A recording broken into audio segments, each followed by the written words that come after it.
You think the slap is bad? Wait till you hear about these cases. Stick around for Buzzsaw. Central Intelligence Agency. It was described by witnesses as...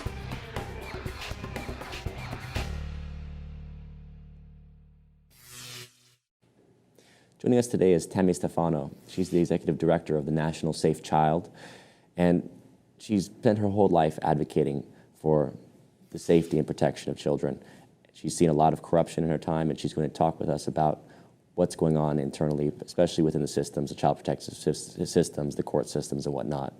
And you might see some, relatively graphic images on the screen behind us, but it's an important topic that we're addressing here. So let's enter the buzzsaw. Tammi, thank you for joining us. Thank you so much, Sean, for having me. I wanted to start with, an interesting case because it's on a syndicated network TV show called The Slap, which is predicated around sort of a child abuse situation where in the opening episode, there's probably an 8-9-year-old child who's playing baseball with some other kids, and the child acts a bit aggressively, carrying a wooden bat, and he swings it around in an aggressive way that basically scares the parent of the other child so that, the parent intervenes, grabs the bat from the kid, shakes the kid, viciously, basically saying, like, what are you doing? Stop doing that. Right. The kid kicks the parent in the shin, God. and the parent responds by slapping the child. Wow. But it's not his own child, right? Now, obviously, that's going to spiral into a whole TV series. But let's start with the basic, situation in that case, because, it begs the question, what is child abuse really? I mean, right. we can be a bit hysterical, perhaps, as a society when it comes to, corporal punishment and the methods by which a parent feels it's necessary to educate the child in a situation. Right. This kind of story I just told you in The Slap, the TV show, obviously it's not his own child. So cases oftentimes, I guess, occur where people can be put into jail up to, 5 years or so for assaulting a child. Or more. And so in your experience, I mean, what would occur in this type of situation? Well, without seeing it, and I definitely do want to see The Slap now, if you slap a child, if you abuse a child that is not yours, obviously that's a crime. It's assault, and it's assault of a minor. So I'm curious as to what will happen in the next episode, because certainly the only thing that can happen is that non-parent has to be charged criminally, and that's where it would go. Everybody has a different thought, a belief based on religion, as to what the proper procedure is. You have the Christians that will preach that, use the rod, spare the child. My mother heard that a lot when she was in the Catholic Church. That's right. I've heard it growing up. I don't believe in it. I don't believe that violence perpetrates a calm child or a calm setting. I mean, if you continuously hit somebody or even, tell that child that the child is going to be hit, eventually that's the pattern that the child learns, and the child will then go to school like this child on The Slap, right? I mean, children don't ordinarily look up at an adult and feel that it's okay to kick them. They would instead back away unless they learned that that is okay to use physical abuse. But in the show, that child's parents actually were not abusive at all. So actually, the argument would be that, sometimes a bit of corporal punishment actually restrains the child from behaving badly, whereas if they have no restraint, you see, then they can ultimately escalate and be more aggressive. I mean, obviously it's a TV show, but, ultimately, as the question is, at what point is it child abuse? And this is not necessarily from a stranger, but from your own family, from the point of a parent being able to have corporal punishment. I mean, we're seeing more and more stories like this from NFL, players like Peterson, right? Adrian Peterson, who, used Rice. Ray Rice beat his wife, but I'm saying Peterson spanked his child with some kind of strap, right? Right. So it's like an escalation. But what is it, legally speaking? What are we talking about when it comes to child abuse as opposed to the parent's prerogative on how to disciplining a child? Yeah. So basically, if you have an open hand, legislature says, in this state, California specifically says, if you slap your child with an open hand below the waist, then it is okay because you're disciplining your child. If you go above the waist, too far above, it becomes very iffy, and it could be considered child abuse. So you can't slap the face. Right, you absolutely cannot slap the face, cannot slap the head, cannot slap the chest. And, you know, there are so many children, actually, the brain is developing, and you don't need to really slap a child very hard in the head to cause damage that you wouldn't see right away. It would come later, you know, and so that's very strict. If you close your hand at all and hit your child anywhere, that is corporal punishment, and that is a crime.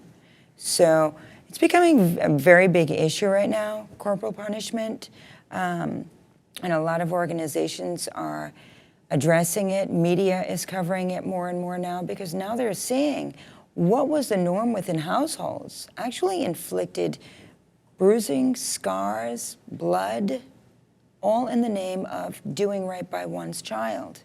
And now the brakes have been put on, and we have to redetermine how far can a parent go, and it's important. And in the larger scope of the issue, we see a pattern of a cycle of abuse. If you speak to somebody who is abusive and you ask them about their childhood, they comfortably will tell you, there's nothing wrong with this because my father or mom hit me with the belt. Of course. And their mom will say, my gosh, listen, I'm a good person. And my mom or dad hit me with the belt. Well, here's the Christian Grey, Right. right? Who the one who's an abuser, obviously, who then gets into the cycle of sort of sadomasochism or Exactly. abuse and whatnot. And it becomes the norm. The problem is now when you really, and media doesn't cover it like it should, for whatever reason. I don't have an answer to that question. But there are so many cases with children, 8, 9, 10 years old, are just getting firearms and putting a bullet in their parents' heads.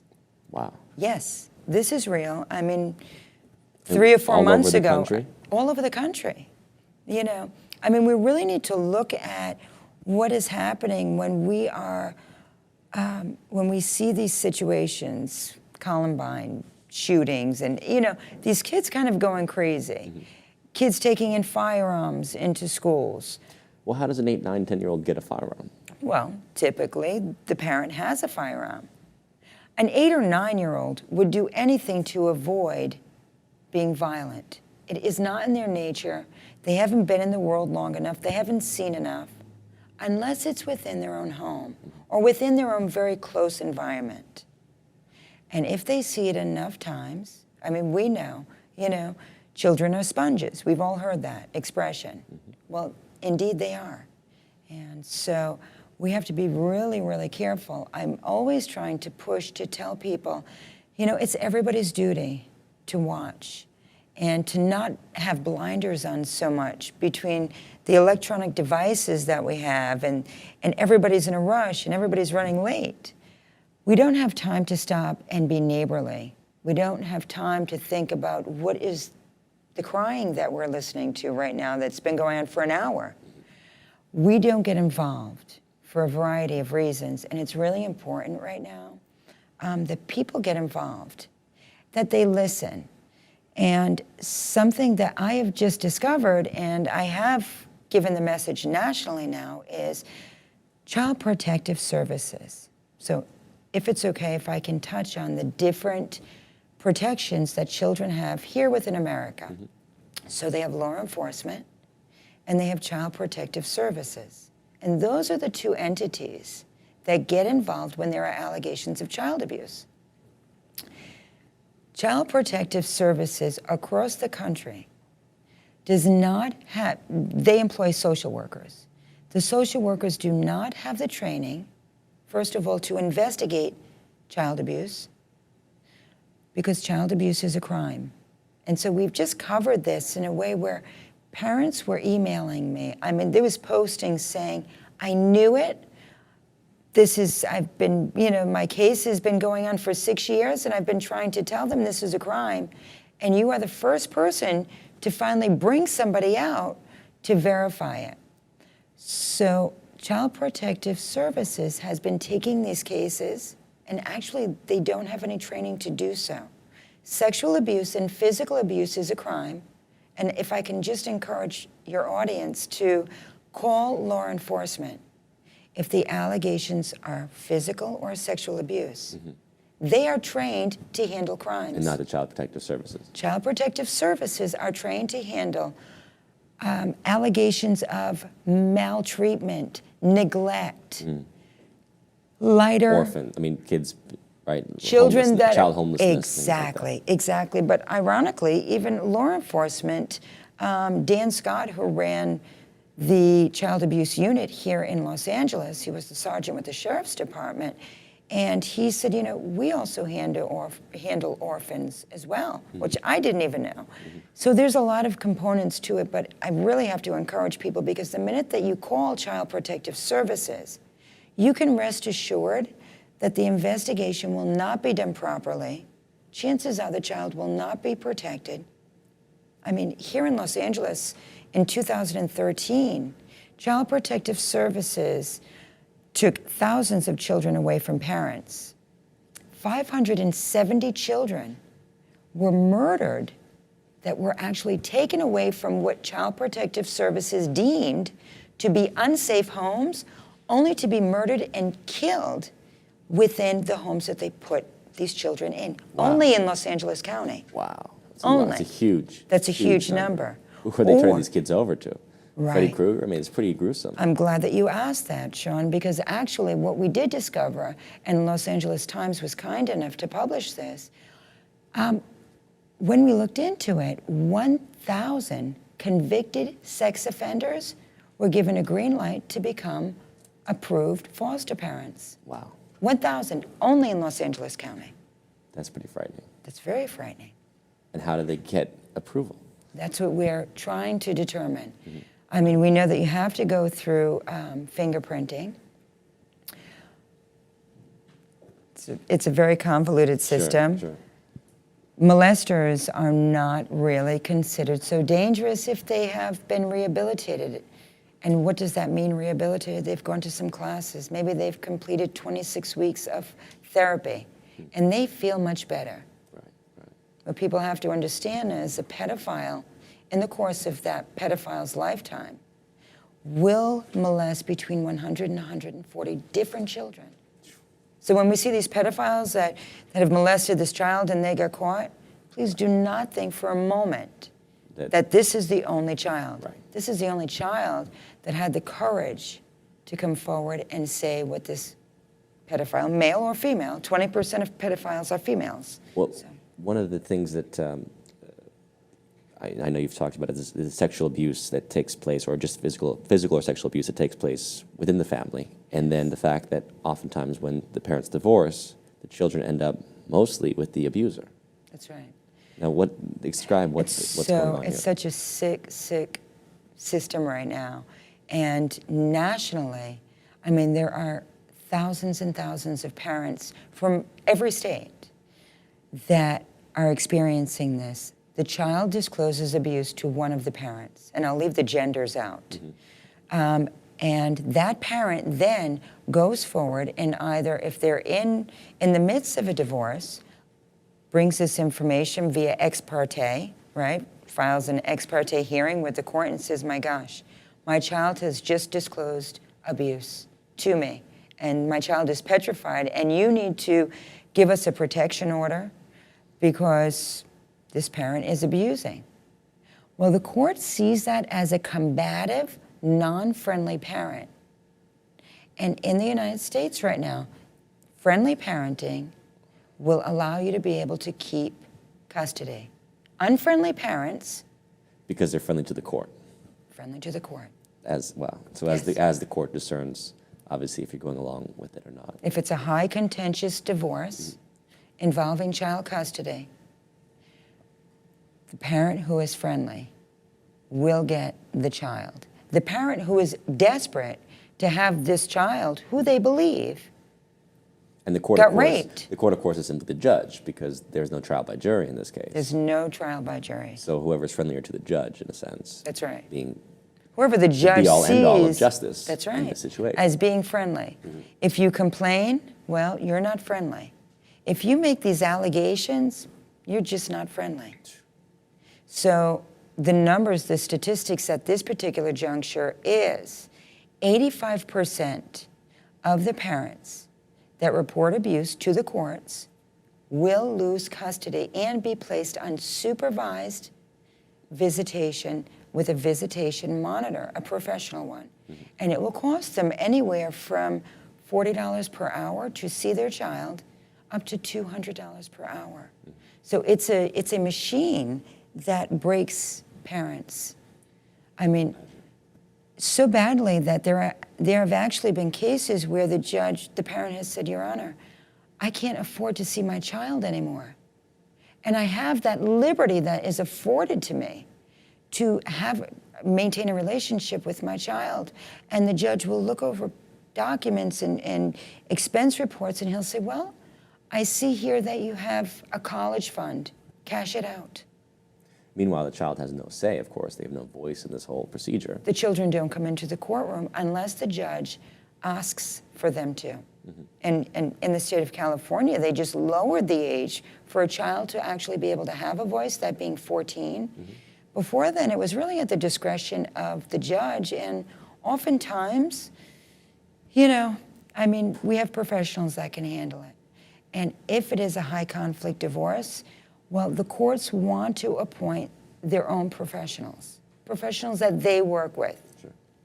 And that's more money. Well, let's go back to the issue of the court and really the power of the judge in the court who sits on the bench, right, or the bank.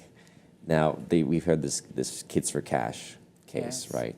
Describe a little bit of what that entailed, because obviously there's a lot of corruption that's going on in this one case that's come out, let alone obviously a much bigger system that might be permitting this. But explain what happened with that Kids for Cash. Well, Kids for Cash was out of Pennsylvania. Pennsylvania has so much corruption that has been uncovered. And perhaps because one situation, such as Kids for Cash, got exploited, then everything got exploited. Pennsylvania is one of those little hidden places where a lot can go on. So that particular judge was sending these children, deeming them to have behavioral defiant issues, and sending them to a juvenile delinquent facility. This juvenile delinquent facility that he would send them to, lo and behold, he was part owner of. So, Kids for Cash. Kind of a conflict of interest there. I would say so. In his case, it was actually a perfect marriage of interests. Absolutely, and lots of money. And I feel very confident to say that the money that they have been able to find and deem him as having collected couldn't begin to touch on the money that has actually gone through his hands. There's a lot of payoffs that go on. A lot of, I mean, from attorneys who pay off judges, and the media has covered some cases, you know. And ironically, there have been attorneys who have paid judges $300 to get a decision. So when we think of... It's pretty cheap. I mean, talk about selling yourself for nothing, right? And a judge. It's pretty cheap. But if you're talking about 100 cases a week, Yeah.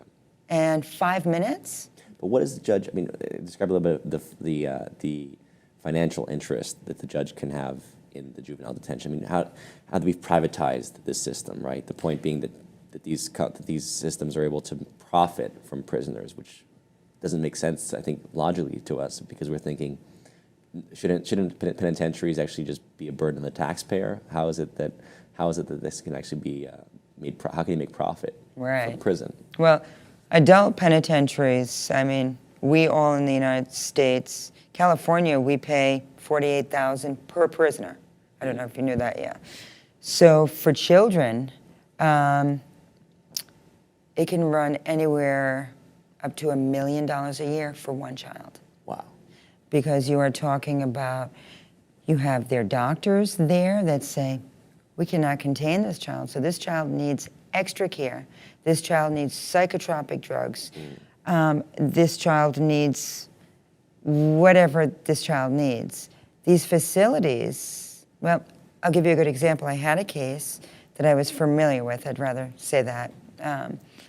And the mom in this case, the judge here in Los Angeles, a judge that typically gets it wrong and really should be in prison, he sent this child, her boy, to a behavioral modification camp, and that's what they call them, behavioral modification camps, because you're just not listening and you're very defiant. It's slightly better than brainwashing camp. Right. We get the point. But ironically, that's exactly what it is, and they actually gave this young man who was quite fine and just wanted to exercise his ability to speak on behalf of himself, they actually gave him shock treatments. Wow. It cost the mother $7,000 a week. She is still today paying, and her son is now 23.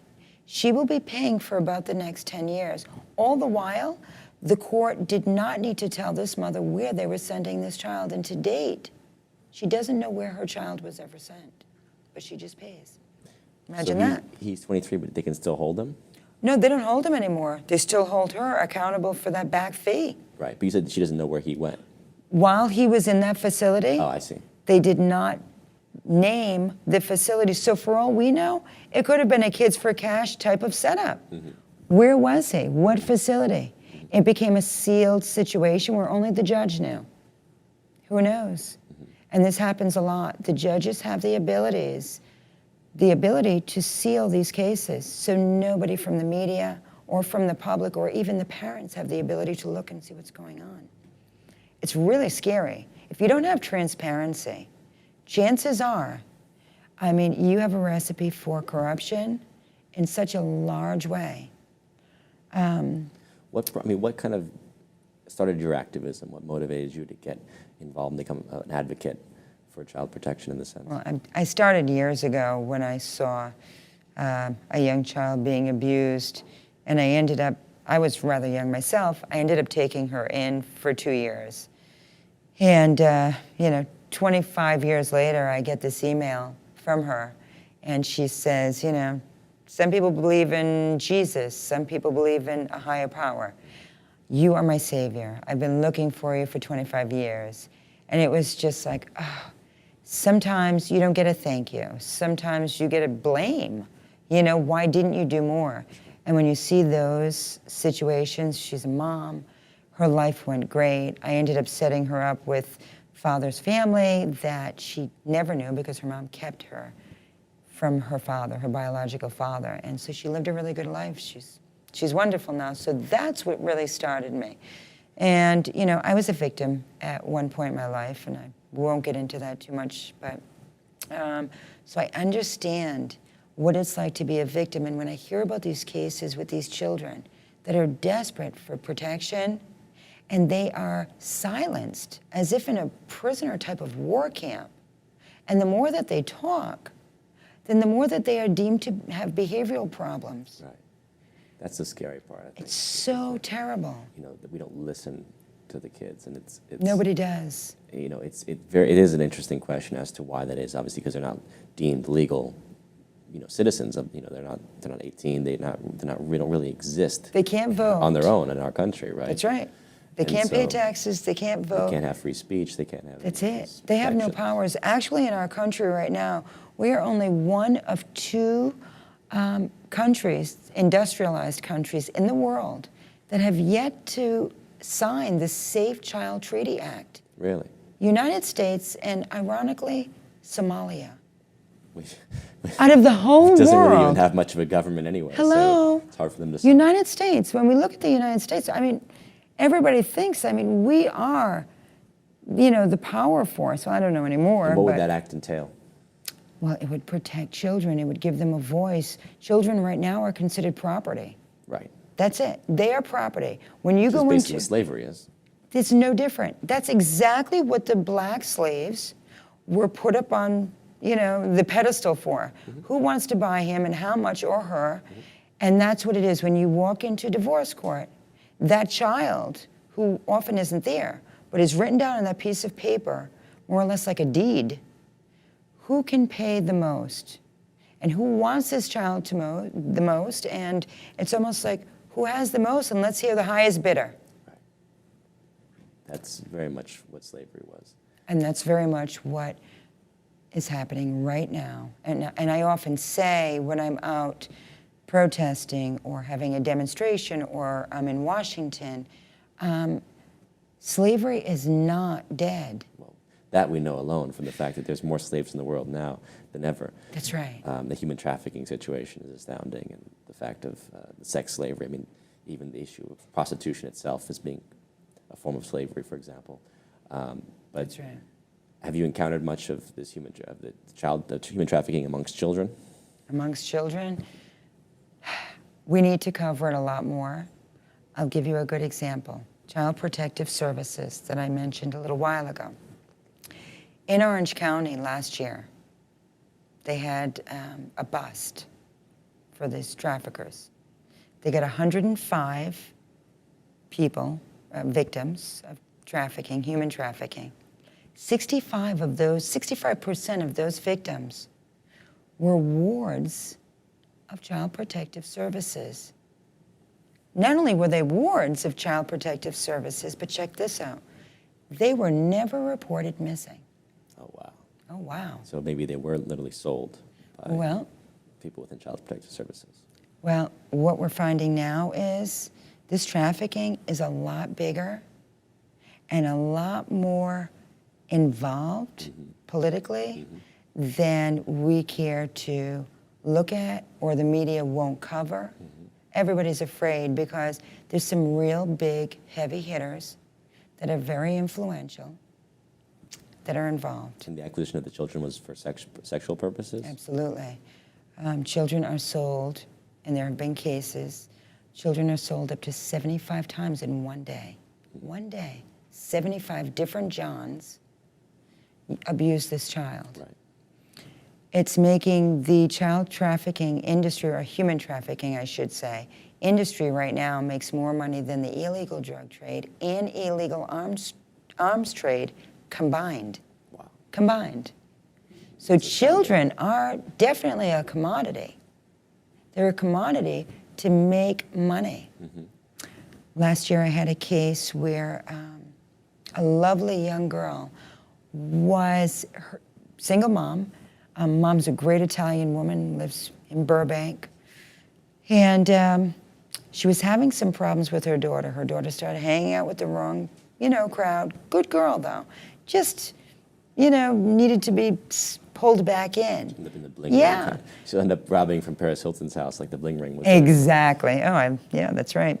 So mom calls a friend at the police department. She says, I'd like to put a little scare. I want to do something. I want to make sure she's okay. And, he says, call Child Protective Services. She said, okay, I'll try it. She called Child Protective Services. They said, we need to take her and, help out here. They put this child, gorgeous, I mean, she looks like a model, 16 years old, 15 at the time, in this group home. The mom goes to visit her. It was near the holidays, goes to visit her. She feels like, all right, she's going to learn her lesson. She'll never mess up again. This is a hardcore lesson. Her daughter's gone.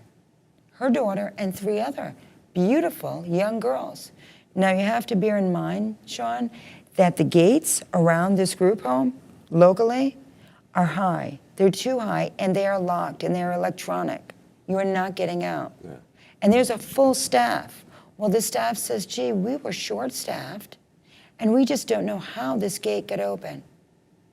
This mother daily for over 1 year posted, she came on my show, she did not stop looking for her daughter. Her daughter is home. She found her through the efforts of a combined community effort. And she is still healing. She was passed on to more people. She was so abused. She was locked up. She was a prisoner. And it was basically she was sold to a sex her and ring. 3 others from a state-run group home. And how did the gates get open? Well, it was near the holidays, and they just don't have an answer. Senator Bell up in Northern California, he's a big advocate on, the foster care system. And he's been pushing for these foster children to have a little more protection, okay? A colleague of mine that runs an organization called the Humanitarian Alliance, what she found out is 48 hours after a child is aged out, meaning they're 18 and they leave their foster homes, within 48 hours, 60 to 75% of them are captured. How can that be? 48 hours. Definitely there's an insider. Captured in the sense of? Child trafficking. Trafficking. Not child anymore, Right. Human trafficking. Right. You're talking different homes, private homes. If you're talking about a 48-hour window, then certainly there has to be a group on the inside that is giving these addresses for a fee, no different than Kids for Cash, and allowing these traffickers who make more money than God only knows to go in and snatch these people. People that don't have a name, people that don't have families, people that have been within a system, and as soon as they leave... Of course, it's easy targets. They don't have an identity within the system, and as you said... It's the homeless person out that nobody cares about. He's a John Doe or a Jane Doe. Yeah, that's very frightening. It's so frightening. And I mean, it makes sense in the context of what we hear statistics of how many hundreds of thousands of kids go missing. That's right. On a yearly basis. That's right. And I mean, granted, obviously some of them are runaways that get found, or might be with a relative or whatnot, kidnapped by relatives. But beyond the ones that we can discount, where are these kids going? Where are they? Child Protective Services in America does not have a duty to report a child missing when that child is determined a ward of the state. Right. Even if the child is taken temporarily, they don't report them missing. And if they do, because the parents are very proactively involved in some capacity, it's never right away. Any parent, your child is gone after a certain amount of time, what happens? You're calling the police, you're worried, you're calling parents, you're looking around, you're in your car. These kids that become part of the system, they don't have anybody to watch their backs. They're really on their own. It's Oliver Twist, modern day. It certainly is. So for you, the main advocacy just across the board would be for something like the Child Protection Act. That's the title of the International Child Protection Act, essentially the idea of giving more voice and empowering the children. Or what are the other things that you think could be done to reform this system? Obviously, that seems to be profiting off of the sale and capture and whatnot of kids. So within the Child Protective Services, there are social workers. There are some great social workers, and I don't want to point at the system as a whole of being faulty. However, it is faulty enough where it needs to be reformed desperately, because there is no accountability for social workers when they alter their documents that they present to the court. The judge sitting on the bench has about 5 to 7 minutes to look at a case in its entirety and make a decision that determines the outcome of this child's life. 5 to 7 minutes. And if the social worker is swayed, sometimes just because, I mean, I've heard social workers say, I don't like the way that mother does her makeup. She's a weirdo and she should not be a parent. I mean, legislature has established certain rules. It's not being followed. If a social worker is not accountable and there's no legal ramifications, what's to stop them? Presumably, in normal cases, you'd have a trial by jury, I suppose. That's the only difference. There isn't any. With this nature of the court system. There's no trial by jury unless... Well, there's no trial in this case anyway, because... Well, no, there is a trial. Well, I guess of the parents, right? Well, no, the child is afforded a trial. If it's in dependency court, children's court, that right becomes, they have a right to a trial. It's never with a jury. It's with a single godlike man or a woman in a black robe. The judge. The judge. That sits on the bank. Yes. And that judge, if they're having a bad day, that child could be screwed. There's no rhyme or reason. There's no oversight. Nobody is checking on these numbers. And every case within the dependency system is sealed. Nobody has a right to look. This is the problem. It has to be. Judge Nash. The transparency you were talking about earlier. Yes. There was a presiding judge in Los Angeles at the Children's Court. He pushed, and because he was the presiding judge over the courthouse, he said, you know, we're going to open these courtrooms up, at least just to media. And media knows the guidelines, and they won't overstep. Right. Well, I don't know how this happened, but a minor took her case to the appellate court and said, I do not want these cases open. A minor doesn't do something like that. Obviously, there was a driving force. Perhaps there was some payment behind there. But as a result, the appellate court overturned the decision that this judge made. It would have been perfect. Yeah. If you close the doors and you have free reign, chances are in society you're not going to do the right thing. But that's what your group is here for, basically. The National Safe Child Yes.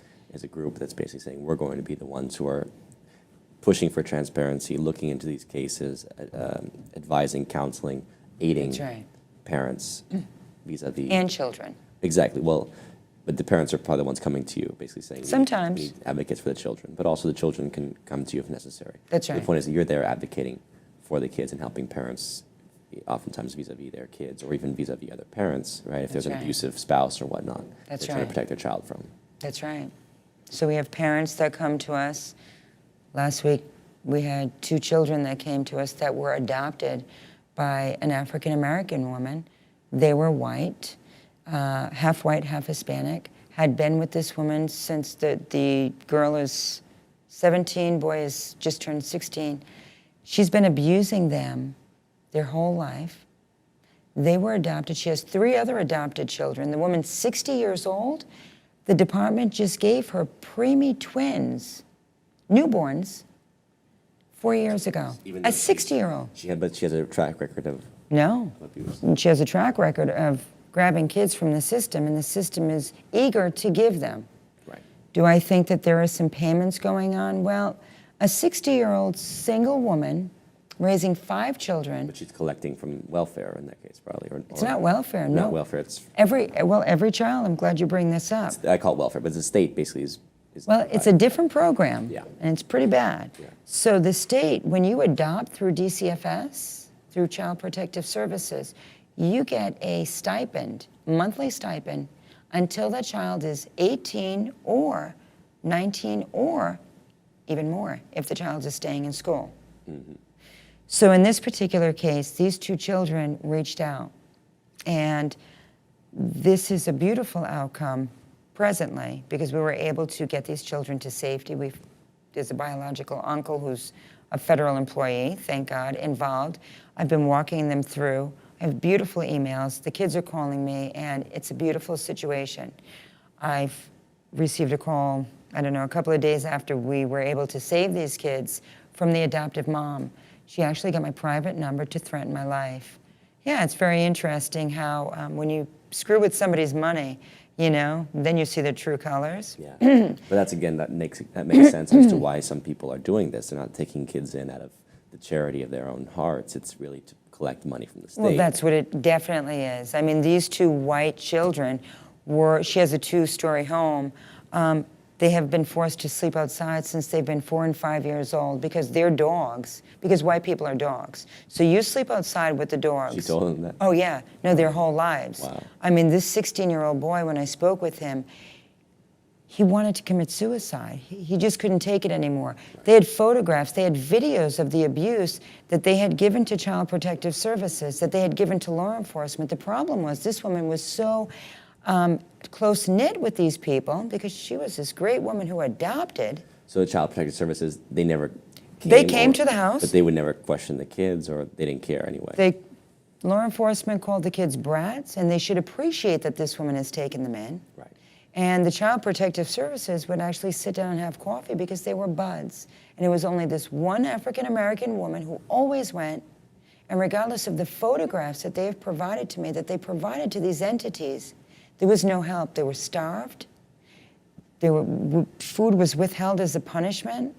I mean, these kids, bloodied lip, bruising, the pictures are tremendous. And they had no outlet for help. They were victims.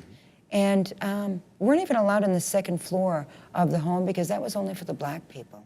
Now, what if the kids had picked up a phone and called 911, for example? They did. In that case, if they allege a crime? They did, several times.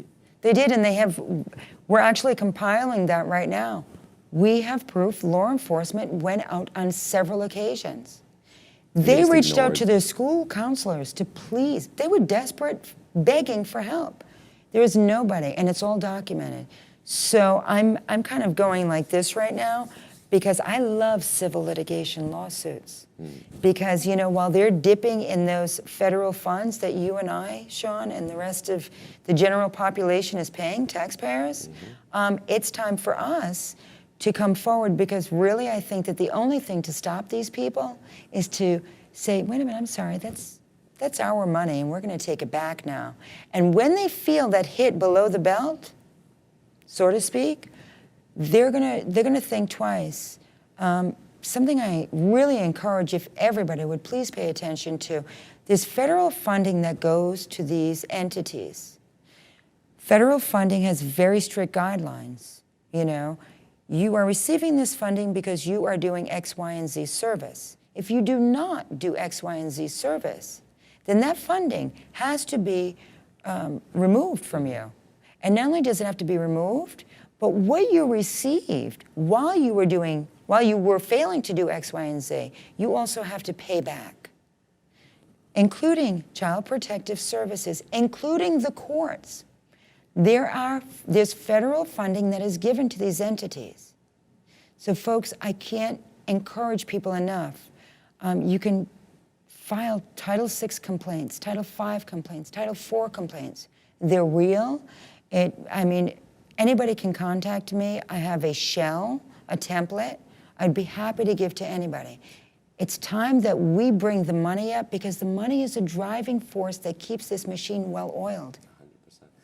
You mentioned contacting you. What's the best means of doing so? You obviously have a website. We do, but actually right now we have two different websites and they're both being worked on. People try to hack in, so now we had to, you know, it's nice to know that we're obviously making some noise because my phone has been tapped I don't know how many times.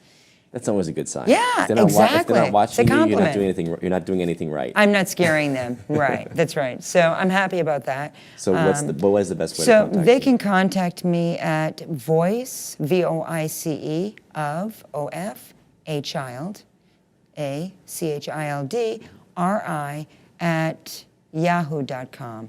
Voice of a child, RI, at Yahoo. If they have a case, if they have concerns, you know, people that are in divorce that have concerns that their partner is molesting their child, touching their child inappropriately, before you do anything, if you have the ability to have a poker face, I cannot recommend it enough. You don't know how long the child's gone through it. The natural reaction is to freak out. Don't freak out. It could cost your child. The judge might respond That's right. antagonistically towards you as a Not result. might, actually will. And you will be the histrionic, borderline personality, mental problemed parent. Instead, take your child to a therapist and don't let the other parent know. Get your child to disclose and do not question your child too much. If they're questioned too much, they then begin to close up. Right. And you need that child to open up to a professional who can go in as a neutral third party and tell what's really happening. Well, that's very good advice. So the best way to reach you right now until the website's back up is Voice of a Child, RI, at yahoo.com. At yahoo.com. And then you also have a weekly show, is it? We do. I have a weekly show. It's the National Safe Child Show. It's on Friday evenings. And it's on YouTube or it's it's online show, or is it on? It is. There is a studio on Sunset. It's Universal Broadcasting Network. I'm saying to watch, to see the show is on YouTube, Oh, okay. or So where do they find it? it's on iTunes, podcast, ubnradio.com, under National Safe Child Show. We stream live, so we take callers every Friday at 7 p.m. Fantastic. Yeah, That's so 7 p.m. Pacific time. Pacific time, yes, 10 p.m. Eastern. It gives parents an opportunity when we have professionals come on to ask these professionals about their cases. We have a legal analyst that is most times available, and so she will give legal advice. She specializes in dependency court as well as family court. We need to change laws. Laws need to be changed. Children need to have a voice. They need to be believed. Everybody knows it that is involved, and nobody believes it that is not involved. It's impossible to believe. Well, I'm sure you've experienced and seen a lot firsthand, so no one's better than you to advocate and to do this work. So I thank you so much for what you're doing. I thank you so much for having me, Sean, and thank you for taking a real hard look at this and for covering this, because there's so few people that really are. And you're going to be an old man, not soon, not sooner than me, but elder abuse, you'll need somebody to take care of you, and you don't want that person to be pissed off because they never had anybody listen. Right. Well, something to think about. We don't want to perpetuate a system of abuse and violence, the cycle of abuse, and let that carry on. That's because right. very much, as our children go, so goes our country, so goes our future. Yes, they are our future. Let's nurture, let's protect, and let's discourage violence. Yeah. And help our neighbors. It's not hard. It doesn't even cost anything. Absolutely. Yeah. Well, thank you again, Tammi, for joining us, and we advocate everyone. We encourage everyone to watch your show and to call upon you if we go we go all the way. We have investigators, private eyes. We go undercover. Fantastic. If you need some help, call on us. We help. Thank you so much. Thank you, Sean. Thank you for joining us today. Thank you. Well, there you have it, folks. A fascinating interview, and just a reminder that, as we said, our children are our future, and if we are not protecting them as a nation, what does that leave us as? What kind of barbarity, what kind of slavery are we imposing upon the next generation in their mindset more than anything? This is Sean Stone signing off.